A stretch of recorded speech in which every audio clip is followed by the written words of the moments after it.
Et bonjour et bienvenue à vous dans cette nouvelle vidéo de formation Divi. Donc là pour le coup on va s'éloigner un petit peu plus donc du coup de l'aspect e-commerce et tout simplement on va venir un petit peu plus apporter du contenu à vos utilisateurs, notamment en passant par l'ajout d'articles. Alors les articles, là pour le coup c'est pas les chaussures, les baskets, etc. C'est vraiment un article de blog qu'on va pouvoir venir rédiger tout simplement pour pouvoir apporter du contenu à vos utilisateurs, donc notamment par exemple leur enseigner l'art et la manière d'allier les différentes couleurs qu'on peut porter en termes de vêtements.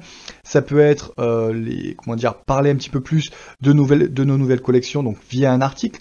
Enfin bref, l'idée ça va être à la fois donc soit d'apporter du contenu en termes de distraction, en termes d'apport de connaissances, mais en soi de toute façon ça va être d'apporter du contenu et surtout aussi dans un autre but, c'est tout simplement de venir travailler sur notre référencement naturel, notre SEO. Tout simplement l'idée c'est d'amener un maximum de réponses auxquelles des utilisateurs pourraient avoir des questions. Voilà. Donc l'idée c'est qu'au fur et à mesure, Google va venir vous référencer, tout simplement parce que pour une question qu'un utilisateur va pouvoir se poser, votre site, votre article va pouvoir en donner une réponse. Donc forcément, vous donnez des réponses, vous êtes bien vu par Google. Alors pour le coup, je vous condense vraiment tout ça. C'est vraiment schématique, mais dans l'idée, Google aime bien tout simplement parce que vous apportez des réponses et donc du coup il va vous favoriser. Et vos utilisateurs, eux, s'ils ont des réponses à leurs questions et que en plus vous vendez les produits qui peuvent justement leur être utiles, c'est vraiment gagnant-gagnant. Donc pour ça on va justement venir ajouter cette espèce de fonctionnalité donc entre blog et article. Donc dans cette vidéo on verra les articles et dans la vidéo suivante on verra justement la page blog pour agencer un petit peu tous les différents articles. Donc pour ça on va commencer, hop là, on va se rendre au niveau du back-office et on va venir ici dans articles. Voilà. Encore une fois, pour rappel, WordPress de base est un CMS justement qui est utilisé pour les blogs et les articles. Donc autant vous dire que sur ça, on arrive vraiment à la source de ce que WordPress sait faire. Donc on vient ici, on ajoute un article. Et là pour le coup, alors je vais l'appeler lorem tout simplement parce que lorem ipsum c'est du faux texte tout simplement. Donc je vais m'en aider, enfin je vais l'utiliser et non pas justement faire un article vraiment complet. Donc, je le publie, clac, clac, voilà, j'ai ma page de copier. Je vais venir l'ouvrir avec Divi. En attendant, pendant qu'il s'ouvre, je vais venir ici. Donc là, tout simplement, donc c'est du lorem ipsum, donc encore une fois, du faux texte. C'est pas du latin, c'est pas quoi que ce soit. C'est vraiment du texte complètement inventé. Donc, je resélectionne ça. Je reviens sur mon site, construire depuis zéro. Je construis une rangée. J'insère du texte. Et je viens coller mon texte. Et là, je vois que malheureusement, donc ici, je vais pouvoir le modifier tant que je veux. Mais malheureusement, ici et là, je ne peux rien modifier. Tout simplement, encore une fois, alors cette disposition, vous commencez un petit peu justement à la reconnaître, c'est tout simplement de l'affichage par défaut, vraiment auto-généré par le thème et par WordPress. Donc, l'idée, ça va être de venir un petit peu arranger tout ça, parce que ça me plaît pas du tout. Donc, j'enregistre mon article, parce que tout simplement, au niveau du fond, au niveau du contenu de mon article, lui m'intéresse. Donc, je sauvegarde. Hop là. Je vais revenir, donc, modifier l'article.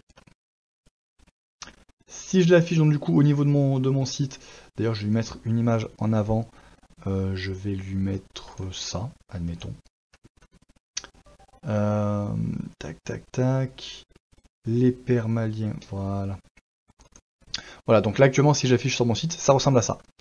Et puisque justement je veux mettre à jour pour l'ajout de l'image, puisque justement je veux changer tout ça, je me rends au niveau de mon back-office, dans Divi, Theme Builder. Hop là, je vais ajouter un nouveau template et hop, ici, article, tous les articles. Vous cochez ça, vous créez un modèle et on va pouvoir directement créer un corps. Donc là pour le coup on se situe vraiment quand j'ai déjà cliqué, donc pour ceux qui connaissent au niveau du blog, c'est d'abord justement j'affiche les différents articles, je clique sur mon article et j'arrive sur l'article en question. Là vraiment on va faire ce template là. Donc le template de l'article. Donc pour ça, quand j'arrive ici, je veux une ligne et je veux d'abord justement avoir le titre de ma publication. Donc pour ça j'ai directement un bloc, titre du post. Ok. Donc titre du post, où justement je vais pouvoir avoir plusieurs éléments à afficher ou non, en fonction de mon besoin ou de ma charte graphique. Donc le titre, oui, les métadonnées, donc tout ça, oui, pas de souci. Est-ce que j'affiche l'auteur? Pas nécessairement. Je vais afficher la date, oui. Je peux modifier donc du coup mon format de date. Les catégories du post, non. Le nombre de commentaires, oui, pourquoi pas. L'image principale, oui. Et là justement, je peux me dire, ben voilà, au niveau de l'image que je mets en avant, est-ce que je mets le titre dessous, le titre dessus, l'image en fond du titre, voilà. Là par exemple, si je fais ça, en fait, j'ai mon image qui va être reprise juste derrière, je vous montrerai. Donc voilà, là admettons, je dis OK, j'enregistre. Hop là, je vais quitter ici pour sauvegarder tous les changements. Voilà, et pendant que ça recharge, je vais venir ici. Voilà. Donc ici, si j'actualise ma page, voilà. Donc je vois que ce n'est plus la disposition par défaut qui est mise en place, mais bel et bien justement mon thème qui a été rappelé.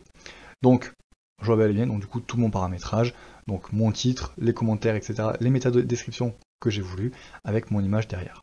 Voilà.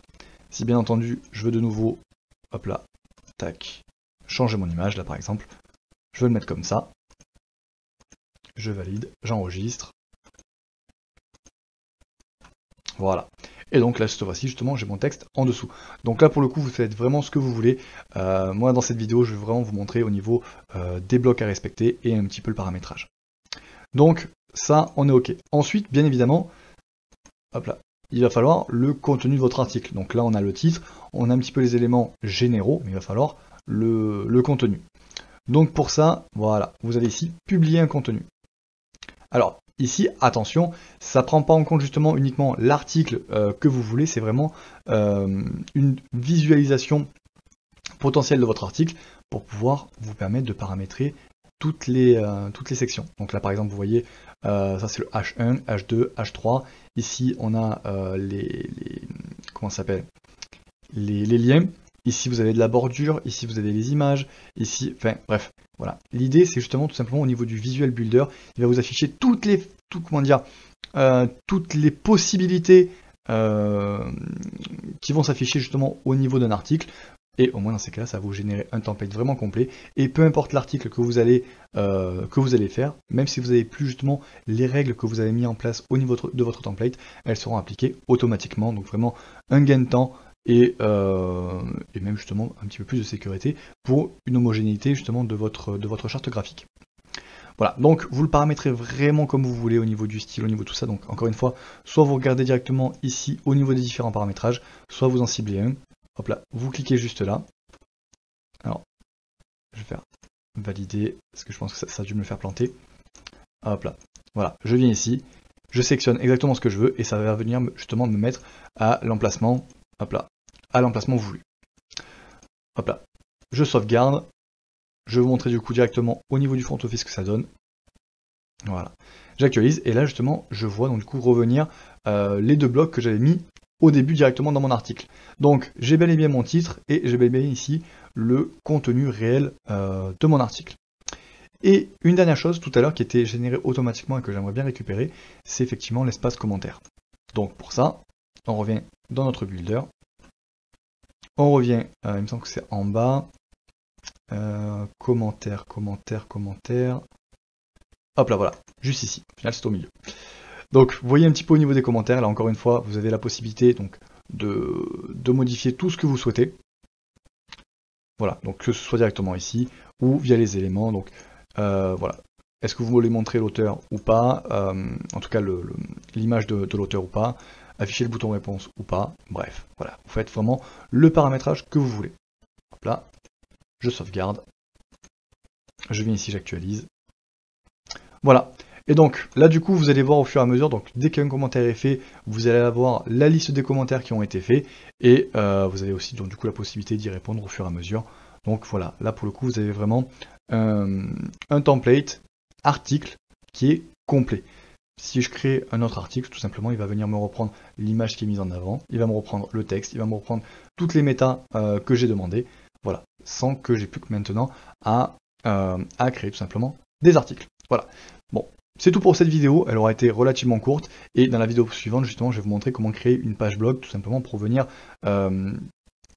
faire un sommaire de tous les articles et justement pouvoir switcher d'un article à l'autre plutôt facilement. Voilà. J'espère que ça vous aura plu, que ça vous aura été utile et que vous aurez appris de nouvelles fonctionnalités, de nouvelles astuces. Si c'est le cas, n'hésitez pas à me le mettre dans les commentaires, ça fait toujours plaisir.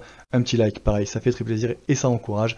Et surtout, n'oubliez pas de vous abonner à notre chaîne YouTube justement pour pouvoir continuer à avoir les dernières mises à jour des formations et de toutes les vidéos justement qui sortent. Donc encore une fois, je l'avais déjà dit dans une des précédentes vidéos, mais on a un petit objectif, donc là actuellement, entre le 1er septembre et le 31 décembre, arriver à un objectif de 200 vidéos sur YouTube. Voilà, donc de quoi faire, donc n'hésitez pas à nous rejoindre pour nous encourager et à suivre un petit peu toutes nos actualités. Voilà, je vous souhaite de passer une bonne journée et je vous donne rendez-vous directement dans la prochaine vidéo.